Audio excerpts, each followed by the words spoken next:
Good morning, everyone. I hope your day is going well, and welcome to the start of another video series. I know I just started another one like a month ago, but I can have two series at once. I can do whatever I want forever, because I'm an adult. And I'm very excited about this one. It's called Adaptation Exploration, and in it, we're going to look at different adaptations of famous characters and stories, to see how they decide to tell these stories. How we judge these adaptations will kind of change a bit, but generally speaking, we're going to see how closely they stick to the source material, or how they deviate, and if that's a good thing, which I think is going to be interesting with our first character, Superman. Right off the bat, you might be thinking that it'll be pretty hard to come up with source material for a comic book character as old and popular as Superman. And you're right. It was something I was really struggling with at first. If we were just trying to see if it followed the story of the comics accurately, that would be a different story. But this video is looking at Superman as a character and if these adaptations treat him well. And that's a little bit harder to nail down. Because if James Gunn's movie has told us anything, it's that people have very different opinions about what Superman is supposed to be. And there's so much Superman material available that you can technically find a comic book that supports your opinion, regardless of how ridiculous that opinion might be. So instead of trying to decide which comic should be considered the gold standard, I decided to get help from the one person whose opinion I value more than anyone's on the internet. I asked my husband what he thought made Superman, Superman. His response was very simple, and I think hit the nail on the head. What makes Superman Superman is his heart.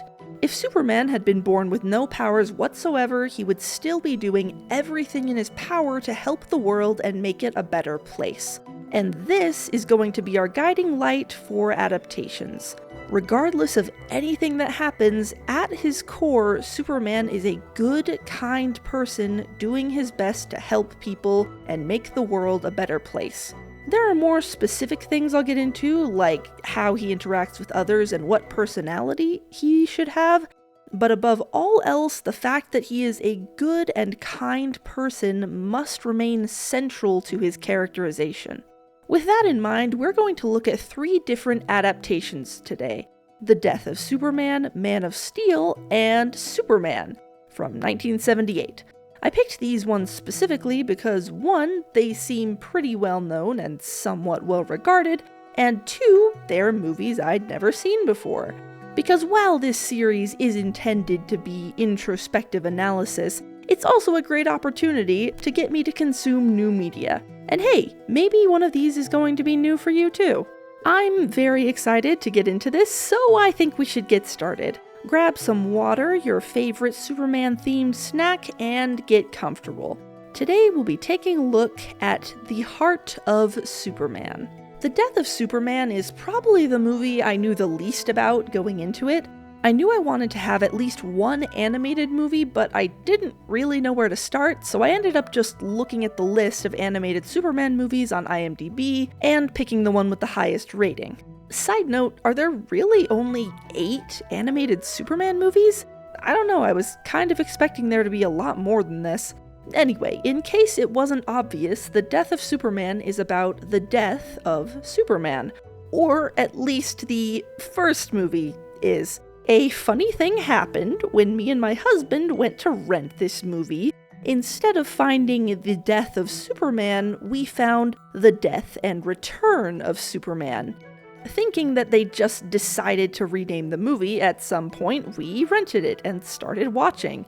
And it wasn't until Superman was dying about halfway through that I thought, wait a second, this is pretty long for an animated movie, and this feels more like a climax than a midpoint. Is this actually just 2 movies mashed together? And lo and behold, that's exactly what it was. Despite the summary literally saying that it was 2 different movies put together, me and my husband both missed it, and so we ended up watching 2 Superman movies for the price of 1. In case you haven't seen these movies, here's a refresher. In Death of Superman, we take a look at Superman's personal life as he considers telling Lois Lane his secret identity. He's willing to show her the rocket he came to Earth in, but can't seem to open up to her as Clark. In the meantime, an asteroid destroys a ship full of astronauts on its way to Earth, and from that asteroid crawls Doomsday, an alien-killing machine bent on destroying anything and everything it can get its hands on. The Justice League can't handle it, so it's up to Superman. Before going to help, Clark reveals his identity to Lois and leaves a note saying that he loves her. From here we get an extended fight sequence with a brief Lex Luthor intermission before Superman has seemingly reached his limit. Lois interrupts Doomsday before he can continue beating Superman's face into the ground and says that she loves Superman too.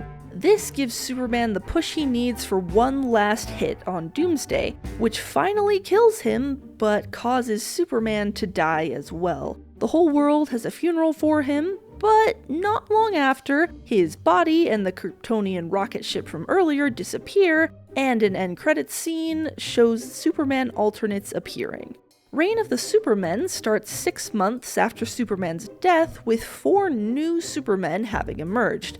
There's Superboy, a clone of Superman created by Lex Luthor, Steel, an armored Superman who definitely isn't Engineer John Henry Irons from the first movie, the Eradicator, who at this point is very mysterious, and Cyborg Superman, who claims that he's the real Superman resurrected using Kryptonian technology. Superboy and the Justice League are assigned to guard the president at the unveiling of the new Watchtower, but then parademons attack, and it's Cyborg Superman who happens to be in the right place at the right time to rescue her. And the Justice League all happen to be in the wrong place at the wrong time when the parademon portal falls on them, presumably killing them.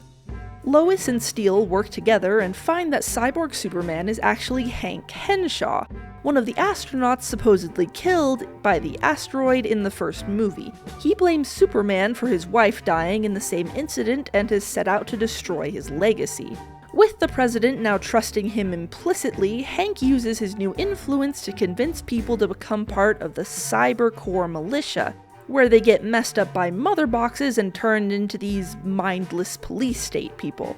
Steel tracks the Eradicator back to the Fortress of Solitude and discovers that Superman has been slowly healing in the Kryptonian rocket ship, with the Eradicator being a sort of personification of the technology designed to protect him as he heals. Superman wakes up, alive but depowered, and Lex Luthor and Lois Lane discover that Hank is being controlled by Darkseid, who originally created Doomsday and started this whole thing in the first place. Lex Luthor and Lois work together to free the Justice League from their extra-dimensional prison, while Superman, Superboy, and Steel head back to Metropolis to help. Henshaw is able to break free of Darkseid's control and close the portal that's letting him come, but he's still super evil, so he decides to kill Lois about it, all while the Cyber Core under his control attacks everyone. Superman arrives in time to save Lois, and after a good dose of vitamin D, he's back to full power and successfully defeats Henshaw. Martian Manhunter helps to make sure no one realizes that Clark Kent is Superman, Superboy goes to live with Ma and Pa Kent, and the day is ultimately saved. In some ways, I'm really glad I was able to see both of these movies instead of just the first one. These two movies are very interconnected, and even though the death of Superman is intended to stand on its own, these two were obviously meant to be viewed as a complete arc together. On the other hand, it makes the viewing experience very odd because these two movies are quite different in tone. The sequel, Reign of the Supermen, generally plays like your average animated superhero movie. Buildings will get destroyed and people are freaking out, but everyone is kind of fine, right? People might get thrown into walls or grabbed, but they're never in any actual danger beyond scratches and wearing a cast later. This is not at all what Death of Superman is like. People die in this movie. People die horribly in this movie. Doomsday smashes people into red paste on a regular basis. It's not invincible levels of violence, but it is much more than you would expect. And I think this is very intentional and a good choice for Death of Superman. Because up until Doomsday arrives, we're very much in the territory we're used to. There's a little blood and people get thrown around and knocked out, but it's nothing too crazy. Superman will knock people around, but they're in super high-tech mech suits, so no one actually gets hurt. But as soon as Doomsday arrives, all bets are off.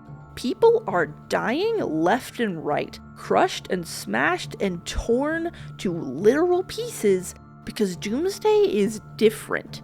This is not your typical hulking monster. This is a serious threat, and the movie acts like it. Everything in this movie is building up the fact that this is not a normal enemy. Superman is the only one who can handle this, and it's becoming clear that the only way to handle it is permanently. I think the level of violence in this movie is very well thought out, and it's necessary for this story to work as well as it does. You genuinely believe that the characters are in danger, and that Doomsday is just going to keep going unless something drastic is done. This willingness for the movie to kill characters is a necessary part of making you understand the severity of the situation. The only problem is, it makes the second half of the death and return of Superman feel extremely off balance in terms of threat. Going from, this guy will crush your head like a grape, to, oh yeah, that energy blast is non-lethal, didn't you know? Is a very weird feeling.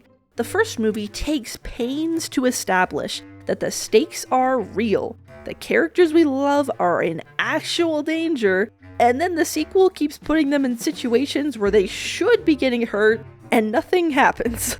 To be clear, there's nothing wrong with this inherently. I don't have a problem with people never really getting hurt in superhero movies. It's part of the genre, it's usually for kids. I don't need blood and guts everywhere. But the first movie did a lot of work to subvert the expectation that everyone was going to be fine no matter what happened. And when you subvert those expectations and then go back to the status quo of before, it makes the plot armor really, really obvious and jarring. It's not necessarily a deal breaker. I still enjoyed my time with this mashed up movie. I just thought I'd mention this because it really messes with your expectations of what's going to happen. Like, in Reign of the Superman, a bunch of people get together to go protest against the Cybercorps. And even though we hadn't seen any sort of violence in a while, me and my husband still looked at each other like, are all these protesters going to die? It kind of seems like they're all going to die. To be clear, they don't die, they're completely fine.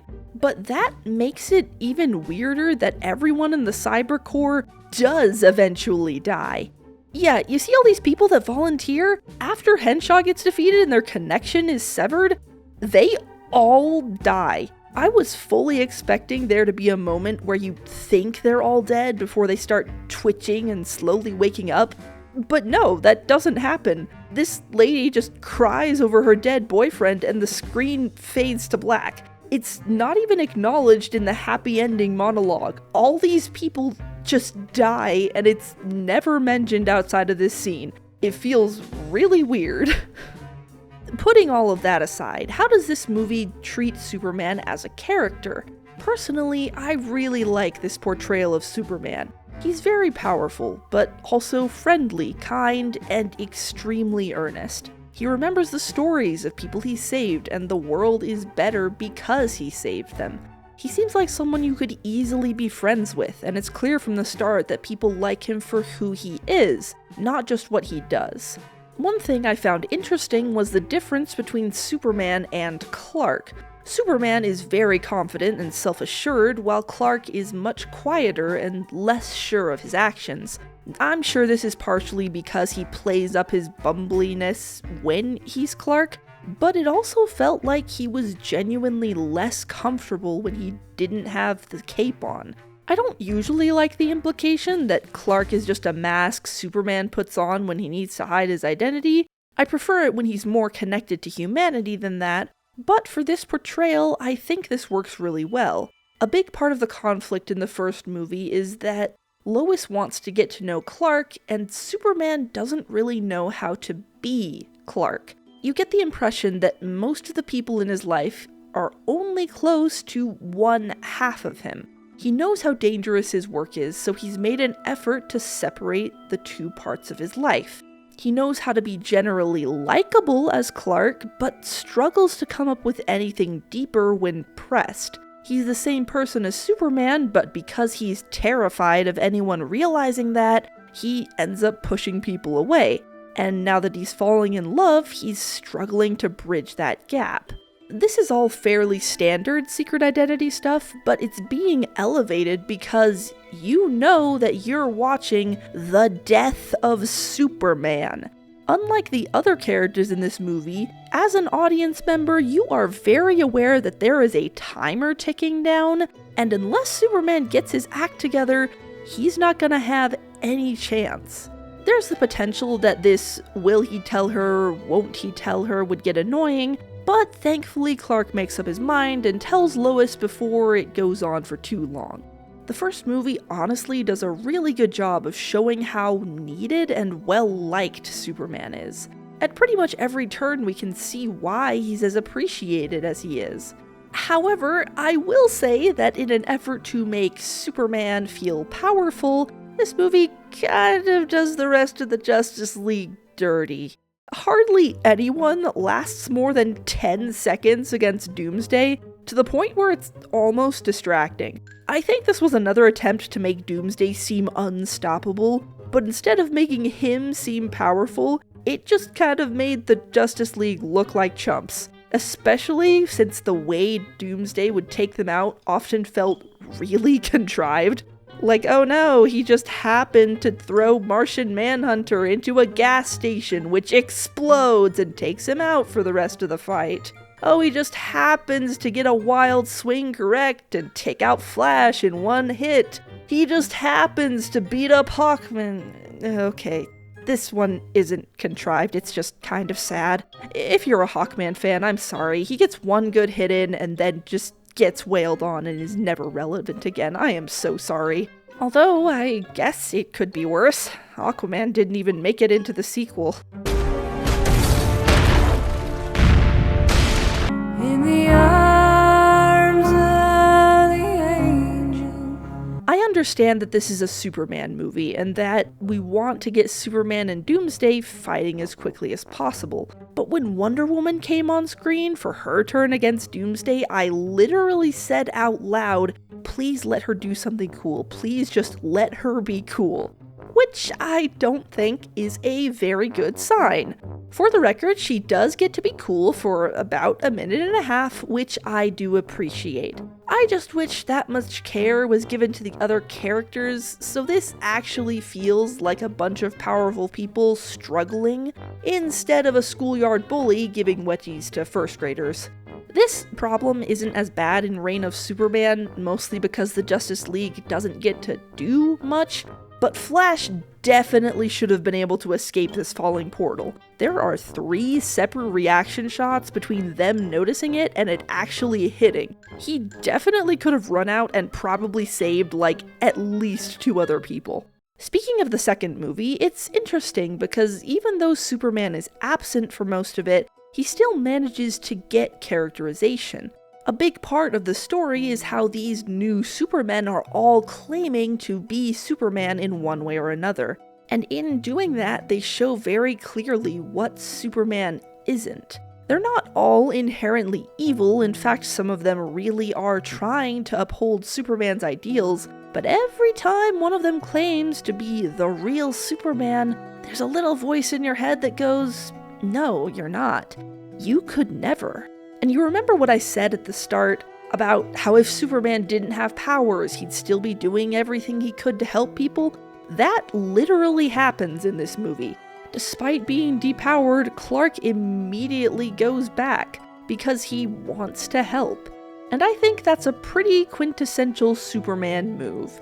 Of course, as much as I enjoyed myself with these 2 movies, there are some problems. The death of Superman is about the death of Superman, but something that comes with that is Doomsday, and the fact that Superman kills him. Superman generally does not kill. There are times in the comics where he does, but those are generally Elseworld stories, extreme circumstances, or literally not his fault. And I think that's the way it should be. Some might argue that it would be better and easier if certain superheroes with a no-kill rule tossed their morals aside and killed all their villains. But I would argue that maybe being a hero isn't really about doing the easy thing. Superman is an unspeakably powerful character who has decided to use that power to do good in the world. And I think that a character like that would value life extremely highly. If you're fighting for a better world, you have to believe that it can get better. And that means extending kindness to even the worst imaginable. In case you couldn't tell, I am very much a believer that Superman shouldn't kill. So you might be surprised when I say that I don't have a problem with how Doomsday was handled. The movie does an excellent job of showing that Doomsday is not a normal threat. This is not something they can deal with the normal way, and everything in this movie takes pains to emphasize that. But what's equally important is that Superman doesn't survive. A Superman that kills can no longer be Superman, and by making the ultimate sacrifice, this remains true.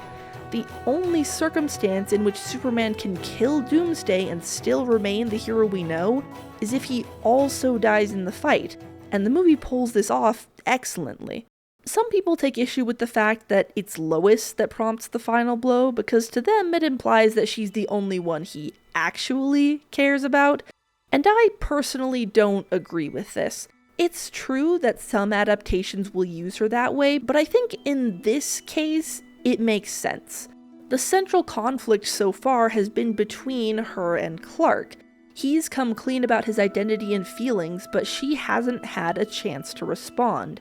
And now that it's looking like the end, she's taking the final opportunity to tell him how she feels. And I fully believe that Lois expected, or at least was prepared, to die here. She's not stupid, she knows how powerful this guy is, and while she starts with defiance, she knows the only thing she can really do is make sure that Clark knows how she feels. This is a natural conclusion for the arc that the two have been having.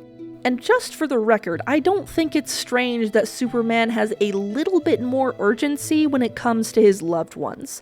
If you had to lift a car off of someone, the hysterical strength would probably be a little more potent if that person was your mother.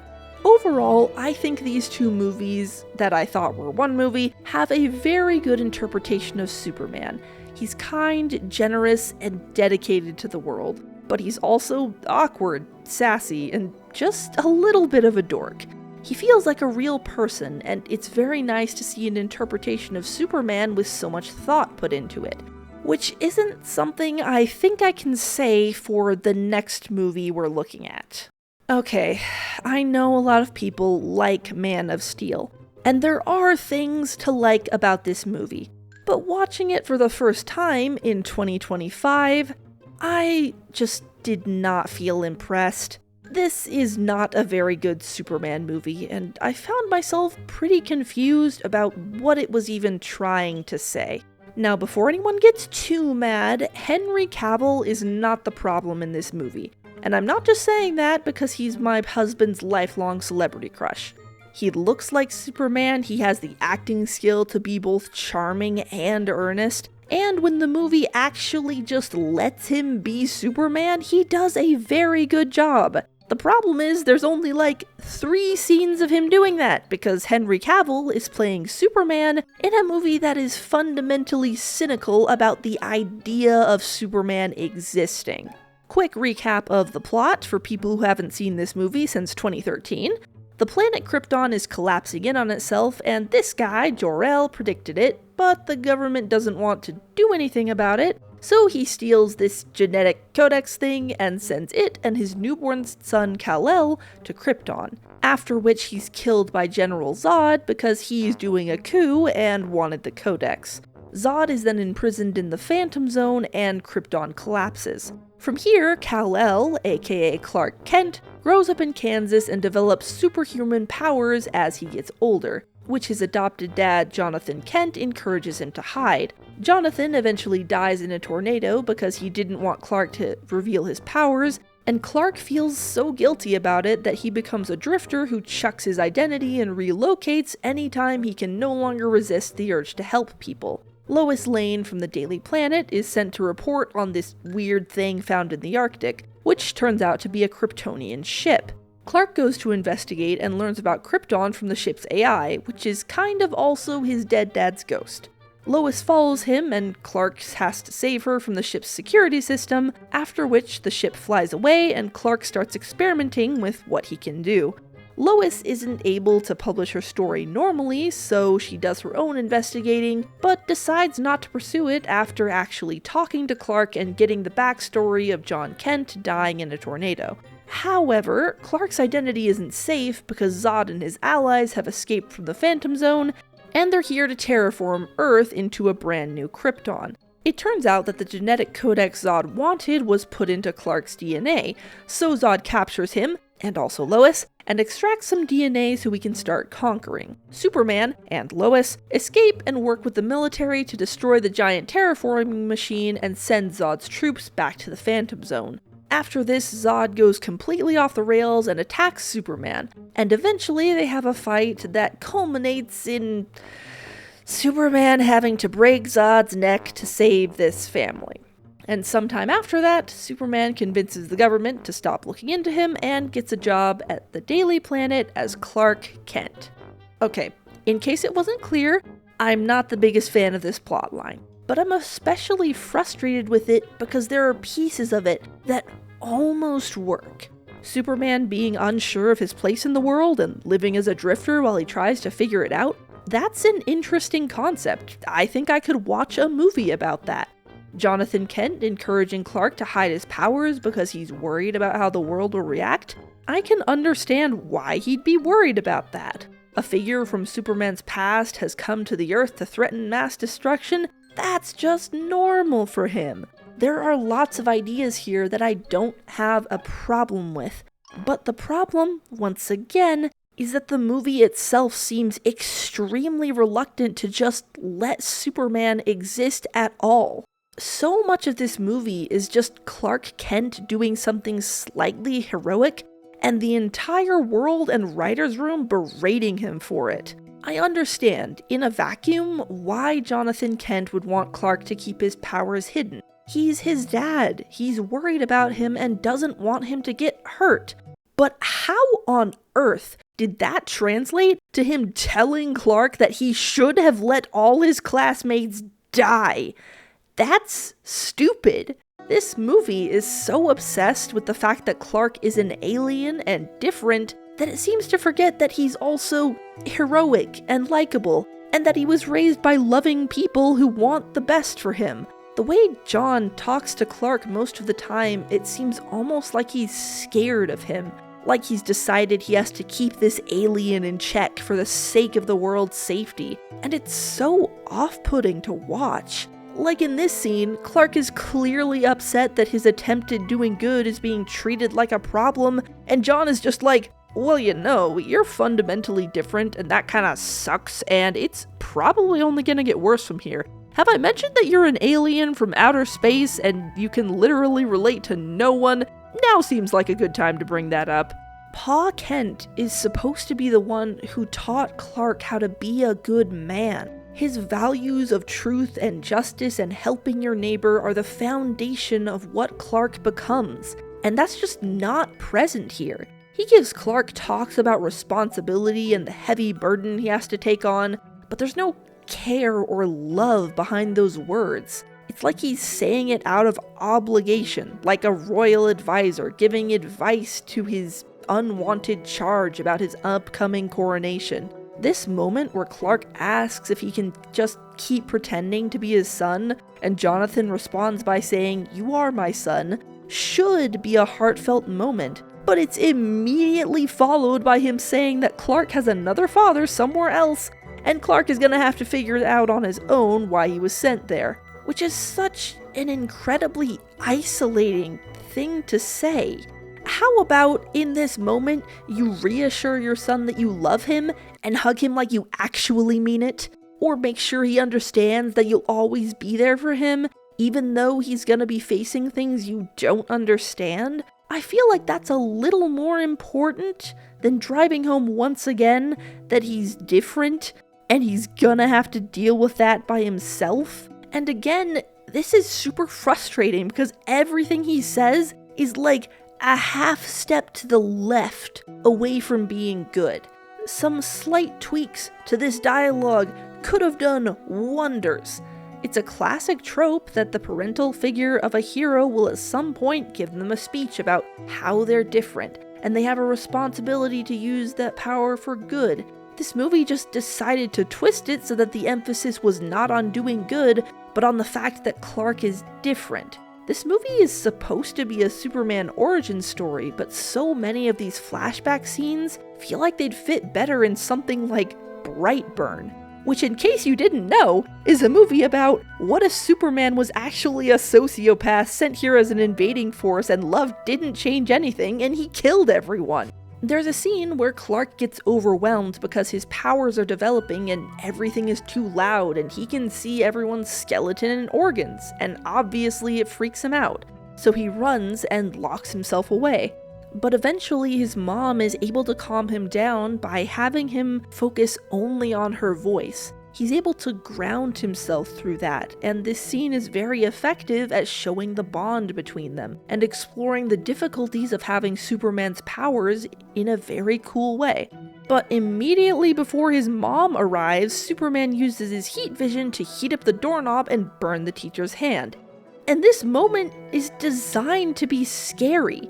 There's really sinister music playing, and everyone is sitting outside the closet muttering ominously to themselves. And I'm just looking at this and wondering, why include that part? Because what it says on a metatextual level is that Clark is able and willing to hurt people. It would be one thing if he was glaring at the doorknob and he accidentally heated it up and realized afterward that he'd burned his teacher. That version of the scene would imply that he has power, but he can't control it very well. And you could use it as a lead-in to his parents giving him a talk about the importance of keeping your anger in check. And that would be an important lesson and give us insight into what kind of person Clark grows up to be. But with the way the movie does it, it instead implies that Clark is only barely holding back from hurting people all the time. And it's only by luck that he hasn't snapped yet. And the other flashbacks continue to enforce this. I have no idea why this angle was so important for this movie, but it is! And it gives the film a very confusing tone that's completely at odds with who Superman is. The point of Superman is that he's extremely powerful, and he chooses to use that power for good. It's a message of hope, the idea that someone with infinite power decides that the best way to use that power is to help people. In this movie, he only becomes Superman because the hologram ghost of his dead dad tells him it's his destiny. And I feel like maybe more focus should have been placed on the fact that he was a good person to begin with.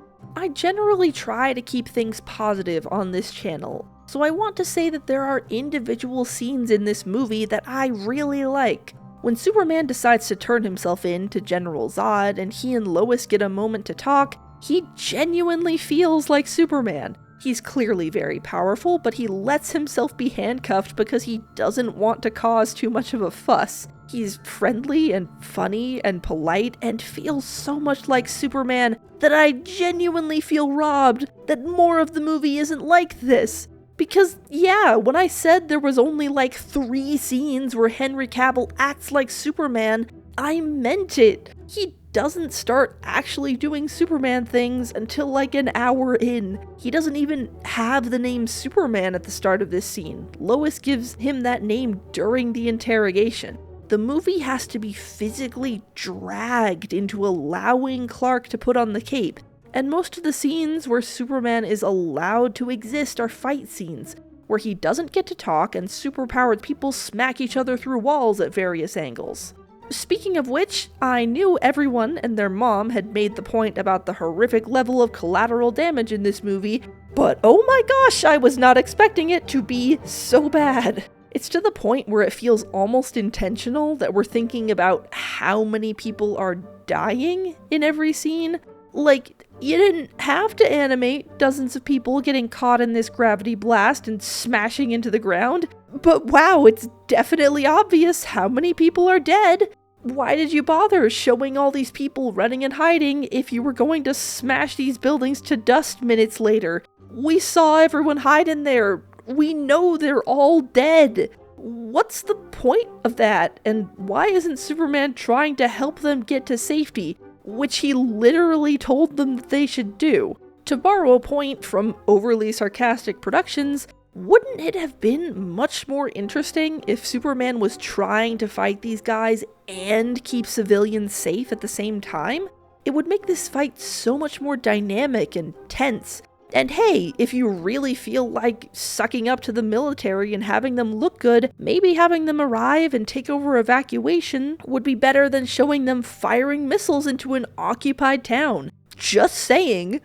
I recognize that I'm doing a lot of complaining, and I'm sorry to anyone that genuinely likes this movie, but the more I think about it, the more I find things that don't make sense for Superman or just don't make sense at all.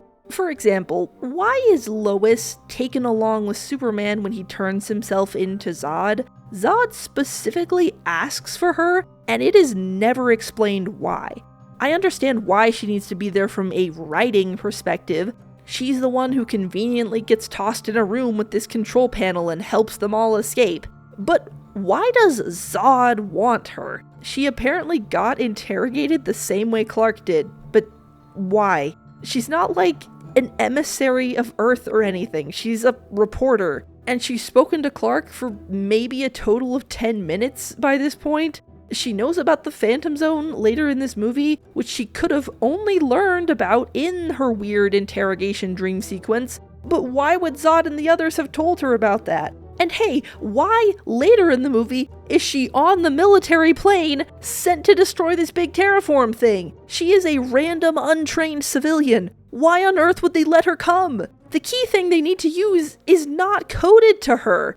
Literally anyone can use it, and someone else does use it. Why is she allowed on this extremely dangerous and critical mission, other than to almost die and get saved by Superman? Because apparently Lois is only here to get saved by Superman, and the only way to make her a damsel in distress is to put her in situations she has no business being in. As another example of weirdness, this movie can't seem to decide if Jor-El is a bad person or not.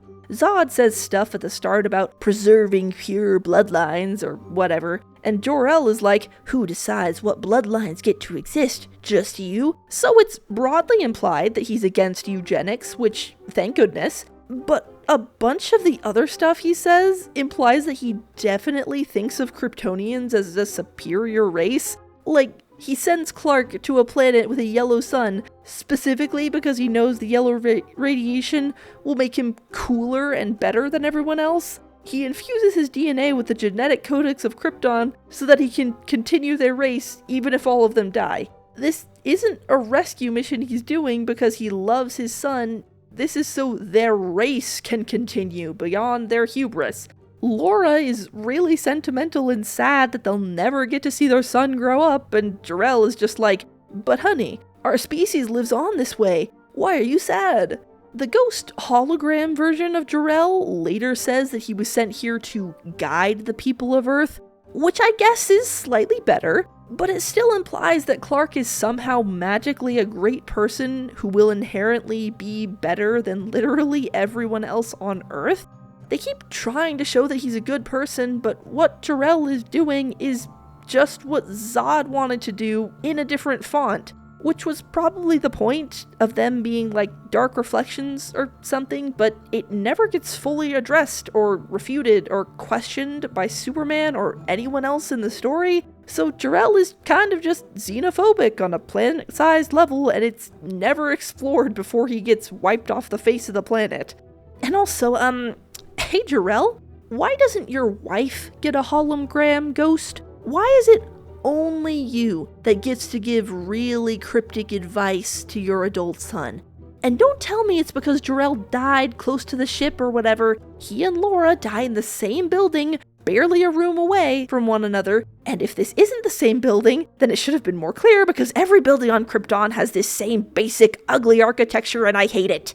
I could go on like this for probably a long time, but I must hold back because this isn't a Man of Steel video, it's a Superman video, and we have other things we need to get to. But there is one thing that I unfortunately have to address, and it's the neck snap. Superman kills Zod in this movie, and for the life of me, I can't figure out why they decided this was necessary. I tried several times to write about why this moment is contrived and stupid, but every time I did, it just turned into a super long paragraph of me ranting, and it was getting really mean-spirited and super long because I kept riling myself up thinking about it, so I'm gonna try a slightly different approach. From a meta writing perspective, why would a writer want to have Superman kill Zod in this way? By doing this, what are they trying to say about Superman and Superman stories in general? They obviously know that killing people isn't normal for Superman. That's why they had to come up with 10 different hoops to make it seem like this was the only thing Clark could do. They obviously know that Superman doesn't like killing because they have Henry Cavill react with absolute agony afterward. So why have him do it at all? Superman killing Zod is an intentional subversion of what we're expecting, and I cannot figure out what it's trying to say. Is it meant to imply that Superman should be killing his villains? Clearly not, because it doesn't end with Superman stoically wiping away a tear or Lois telling him that he had no choice. This is clearly something he did not want to do, and the story doesn't seem to frame it as something absolutely necessary. We don't even see the family saved afterward. They just poof out of existence as soon as they stop being in danger. Are they just here, awkwardly witnessing Clark's breakdown? Or is Superman actually crying because he snapped the neck the wrong way and they're in bloody chunks off screen? Once again, I had to turn to my husband for clarity on this, and he figures it was probably done to show that this is a dark and serious world. And, he's probably right. That probably was the intent here. And that upsets me because it indicates a fundamental misunderstanding of what Superman is supposed to be. If the world is dark, Superman should get brighter. He's a symbol of hope, a fundamentally good person trying to do good, no matter how bad things get or how hurt he is. Having him kill someone just to make a point about how sad the world is feels so antithetical to what he's meant to represent. And I just really don't like it at all. Especially since it literally doesn't come up again. After the screen fades to black, we come back several months later and Superman is doing just fine and getting a job at the Daily Planet. It's not even a satisfying conclusion to the fight. It just happens out of nowhere and their confrontation just ends. It just feels like a pointless, edgy decision made for the sake of being edgy. I knew a little bit about Man of Steel before watching it, and I knew I probably wasn't going to like it very much. But I wanted to watch it anyway, because I had hoped that I could gain some sort of appreciation for it. As you can see, that didn't really happen. I didn't enjoy this movie very much at all. I'm sure there are people that do, but I'm sorry, I'm just not one of them. The effects work is really impressive for a movie from 2013. Henry Cavill is a very good actor, and I'm sad they didn't let him just be a nice Superman who helps people. And if you don't know about or care about Superman as a character, this is probably a decently fun watch. I'm sorry I don't have more good things to say. I just think this movie is very much not for me. And I don't think it did a good job of portraying Superman. I'm gonna give this movie a final score of 3 out of 10 Aquamans, and hopefully this next one won't get me quite so bent out of shape. Now, before we get into this next one, I just have to make a quick point. This is a movie from 1978.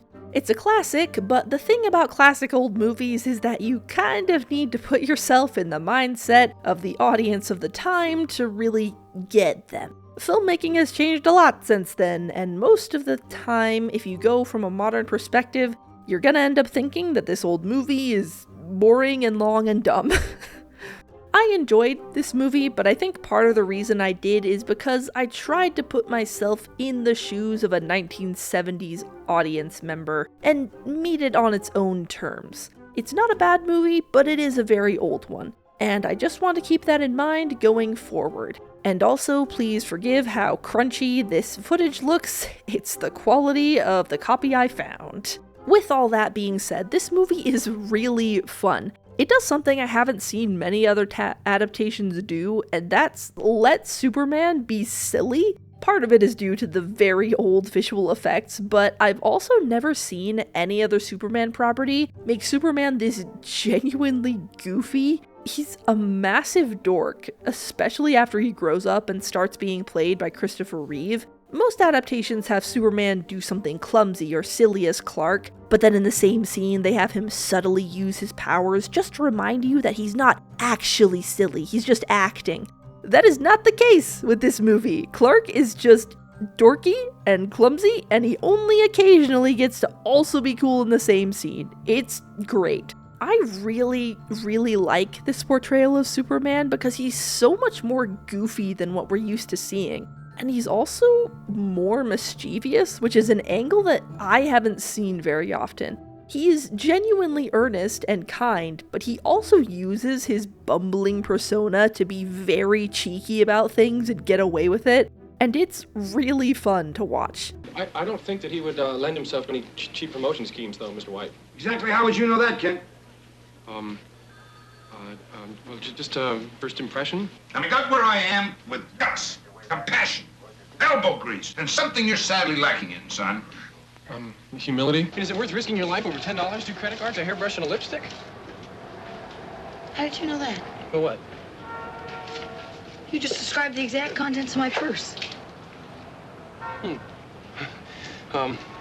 Wild guess. The only problem is it takes the movie just a little too long to get there.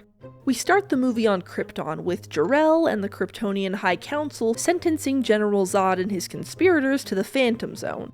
Jor-El later warns the Council that the planet's going to explode soon, but they don't listen, so he bundles his baby off to Earth, where he's adopted by Jonathan and Martha Kent. Clark grows up fairly normal and well-adjusted, but after Jonathan dies of a heart attack, he's contacted by the glowing green crystal Jor-El left him in the spaceship. He follows it to the Arctic, where it summons/creates the Fortress of Solitude. Clark then trains with his ghost dad in the Fortress of Solitude for 12 years, yes really, and eventually emerges as Superman. He gets a job at the Daily Planet and reveals Superman to the world by saving Lois from a helicopter accident. He later meets up with Lois to be interviewed and takes her on a romantic flight around the city. This is where he actually gets the name Superman, as it's what Lois calls him in the newspaper stories.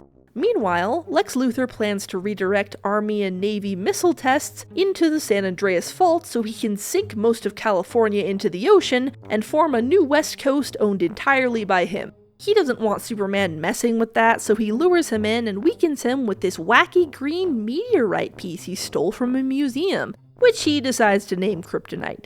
He tells Superman that even if he could get free, there's no way to stop him, because he sent 2 missiles to different parts of the United States, and there's no way Superman can stop them both, even with his advanced speed. After he leaves, Lex Luthor's girlfriend eventually frees Superman after he promises to stop the missile heading towards where her mom lives. He does, but he's too late for the one in California, and severe earthquakes start. Superman's able to fly into the fault line and fix it somehow. I don't know how he does that, but he does. And then he starts mitigating the damage of the earthquakes that it caused. While he's rescuing others, though, Lois gets caught in an earthquake aftershock and dies. Superman is absolutely horrified when he finds her and flies around the Earth to reverse time, preventing both her death and the missile landing in the first place. He flies Lex to prison, Lex Luthor is revealed to be bald, and the movie ends happily. In case you couldn't tell from the summary, this movie goes to some wild places, but that's kind of why I like it. There's very real appeal to serious superhero stories, and it's the way we've been doing it for a while now. But there's something so charming about superheroes that are just silly and ridiculous, because at the core, superheroes are a little silly and ridiculous.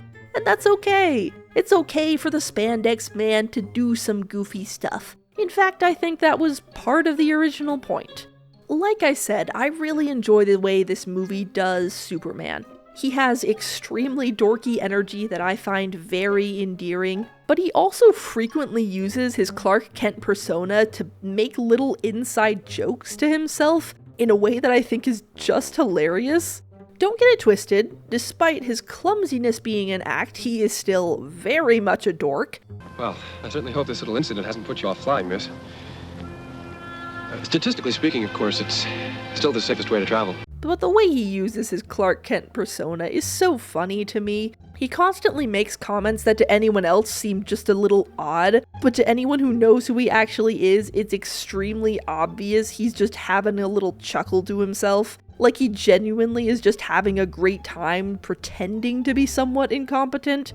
There's a scene where him and Lois are getting mugged, and he's very clearly trying to handle it without being obvious, and at one point he needs to cover up the fact that he caught the bullet when the gun went off. So he pretends to faint, and Lois is vaguely annoyed with him. But when he reveals the bullet, there's genuinely a fourth wall break, and it's so funny. Look at his smirking face, he's so pleased he managed to get away with this. He's such a goober, but it somehow never takes away from the fact that he's Superman who saves people. It's great. He's very serious about saving people and doing the right thing, but it feels like the way he acts at work is his opportunity to have a little fun, even if he's the only one who gets the joke. Of course, I did mention that it takes us a while to get here, and that's true. The stuff beforehand isn't necessarily bad, it just takes us a while to get to Superman shenanigans. The first half of this movie is dedicated to establishing Superman's whole deal, his backstory, his morals, everything. And that makes a lot of sense. Nowadays, the concept of a superhero is extremely well known, and Superman himself is known to nearly everyone on at least a basic level. But I don't think you could really say that for the time period when the movie came out. Obviously, he was a popular enough character to get a movie made about him, but I don't think you could expect that the general populace would show up to the theater knowing exactly who he was. So yeah, this backstory makes sense. I just wish it didn't last for basically half the movie. Like I said at the start, this is an older movie, so the pacing is basically slower by default. But the fact remains that by the time this movie is satisfied with its backstory retelling, there's only an hour left. And I think that's a shame. I would have loved more scenes with Christopher Reeve.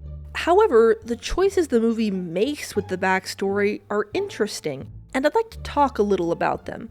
First of all, I'm pretty sure that Man of Steel's opening on Krypton is meant to be a modernized version of this movie's opening. If I'm being honest, I think a lot of Man of Steel was trying to do this movie, but quote-unquote better. Except, I don't think it succeeded, and this movie does it better. In Man of Steel, it feels like Laura is getting really sentimental while Jor-El is just impatient. Here, these two stand on equal footing as they debate the merits of sending Kal-El to Earth specifically. There's still the sense that they think of Earth as something far below them in terms of technological advancement, but there's not the same level of "we must continue our race." Instead, it actually tells us something about their characters. From this conversation, there's the implication that Jor-El does not expect his son to receive any help on this new planet. He knew that Earth's sun and atmosphere would make his son, quote-unquote, better than everyone else, but he did that because he believed that his son would be completely alone in trying to survive. The yellow sun means that his son doesn't need to eat, so even if no one finds him or wants to help him, he's not going to starve. His molecular density there makes him invulnerable to threat, so if anything tries to attack him, he'll still be safe. and the changes to his physiology would mean that he can run faster than anything that could hurt him. More than anything, Jor-El is determined to make sure that no matter what, his son will be safe. He knows that he can't do much of anything else, but this he can do. He can make sure that his son is safe. Laura, meanwhile, counters with the fact that their son will be lonely there. He'll look like the people of Earth, but never be one of them. He'll never know his parents, or his heritage, or anything. And for this, Jor-El presents a solution, or at the very least, the best they can do. The ship is made with crystals holding the knowledge of many galaxies, and with them, Jor-El records a final blessing for his son before sending him away. It's a very effective scene that characterizes both of Clark's Kryptonian parents as people who loved him and gave him everything they had, even in the terrible circumstances. It's genuinely really sweet and meaningful, and I'm very happy they took this angle instead of whatever this was. Okay, I'm sorry, I'll stop jabbing at Man of Steel now. One aspect of this movie that I haven't mentioned yet is Lex Luthor. This movie has Lex Luthor, and he is such a delight to watch. He is as silly as Superman, maybe even more silly, and I think that works very well. I think the character of Lex Luthor can be difficult to write because most people don't realize that he's supposed to be intimidating and also kind of ridiculous. Like, he's an extremely powerful and smart person who also is obsessed with Superman and will sabotage himself all the time if he thinks it will hurt Superman somehow. He is a smart person, and he knows he's a smart person, and his ego is his downfall every time. He could genuinely do so much good as a person, but he's so wrapped up in his own little nemesis game that he just never does what he's clearly capable of doing to help humanity. This movie maybe leans into the silliness more than people might like, but personally, I was having the time of my life. In this movie, he's a real estate agent who's decided that the best way to gain money is to create a brand new coastline. And that's hilarious and amazing. And if the San Andreas Fault actually worked like that, it's actually a pretty solid plan. But the way he gains control of these missiles is so funny because they have to physically go to where the missiles are and change the coordinates. So he, sends his henchmen to do it while he disguises himself as an ambulance driver for the fake car crash they created. And then he finds out that his assistant did it wrong, so they have to do it again, and he wears a completely different disguise. The dynamic between him and his assistants is almost like Three Stooges level. I don't know, I was just enjoying myself so much. I understand if people find this a little corny and ridiculous, but it was fun. It's fun. This movie is fun. And Otis, by the way, next time, put my robe on after I'm out of the pool. And yet, this movie still manages to pull off the balance I was talking about. Because when he manages to trick Superman into being near this kryptonite, it's genuinely a little bit tense, a little bit scary. He's reveling in the fact that he's hurting Superman, and he just dumps him into this pool. I don't know if Superman can drown, but he's kind of acting like he can, and it's really not great for him. Wow, can someone help him? Thank you. Like I said, I know a lot of people will probably find this just too campy, but I just really enjoyed it. Maybe it was because it was right after watching Man of Steel, or I just wasn't expecting this movie to try and be funny, but I had a great time. I really loved this movie. I don't know if I'll watch it again because old pacing means that my ADHD was struggling a little bit, but there are so many scenes that I just want to look up out of context, and I think that says something. This movie had an excellent Lex Luthor, a pretty good Lois Lane, and a very good Superman. And if you want to see a very classic old movie, I would highly recommend this one. Genuinely just a great time. We've now finished with the adaptations I wanted to get into in detail, But I would be remiss if I didn't talk about James Gunn's recent Superman movie. I might have little quibbles about it, but this is such a good movie. I'm not gonna go super into detail about this movie, because it's still really new, and I just want people to go see it even more, but I will say that I genuinely love this movie. It is so wonderfully earnest in all the ways that I love, and I think it's the only movie that got me crying because I was just so happy. I know that sounds dramatic, but I genuinely left the theater wanting nothing more than to go back and see it a second time. It's such a wonderfully positive and genuine movie, and I really appreciate it for that. I feel like I'm just repeating myself, but I just need to say, go watch this movie. It's so nice. Superman is just such a lovely guy in this movie, and he gets to be silly, but also dramatic and serious. And it's a fantastic time for literally everyone. The people who don't like it, I think, are low-key the fun police, and you should go and watch it just to spite them. But yeah, in case it wasn't clear, I think this version of Superman is amazing. I love him, basically, no notes, and I just really wanted to appreciate this movie before the video ended. There are a lot of bad things happening in the world right now. There's a lot going wrong, and a lot of angry people, and a lot of things you just can't control. And that's really hard. I know I've found it really hard. But I think that in these difficult times, having a character like Superman who's just good and decides to be good no matter what is so important.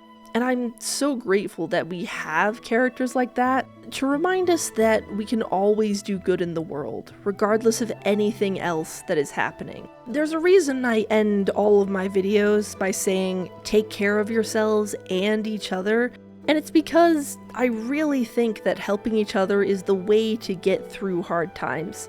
And maybe that's corny, but I also think it's true. And I'm very happy that we can have a character like Superman to remind us of that. And thank you all so much for watching. If you enjoyed the video, please let me know in the comments below. New series, new format. If you have any suggestions, I'd love to hear about them.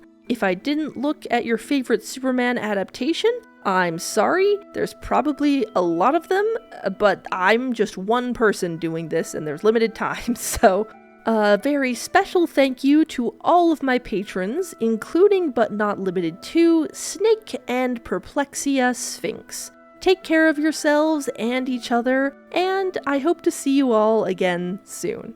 Bye!